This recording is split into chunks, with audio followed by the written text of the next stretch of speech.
everyone! Hello guys! Welcome to my YouTube channel. For today's video, ibabahagi ko po sa inyo kung paano mag-transfer ng ating credit sa ibang credit wallet. Yan, ang kailangan lamang po natin gawin is mag-login po tayo sa ating Livegood dashboard.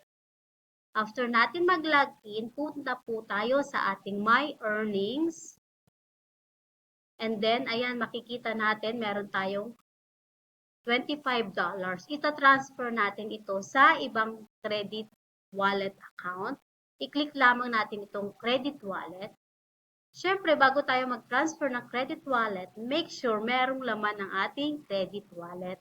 Then, i-input po natin yung ID number, Livegood ID number ng taong pagpapasahan natin ng credit wallet. 401-6637. Yan, double check po natin yung ID number kasi baka po sa iba siya mapapunta. 401-6637. Tapos, enter natin yung username niya.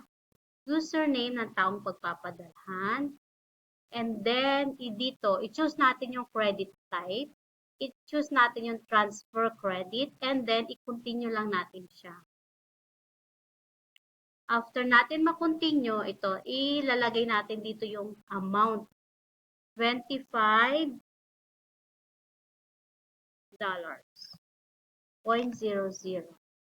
Yan, and then i-continue natin.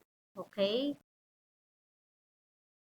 And then, bago natin yan i-continue ulit, i-double check ulit natin yung first name, last name, username, affiliate. Yan, okay na po. Then, $25 yung amount. Then, issue credit. Yan, are you sure you want to issue credit to this account? Okay natin. Double check always bago natin isi-send. And then, yan, credit successfully issued. I-continue lang natin yan. Malalaman na natin na wala nang laman yung kanyang credit wallet. Yun, ganun lamang po kasimple.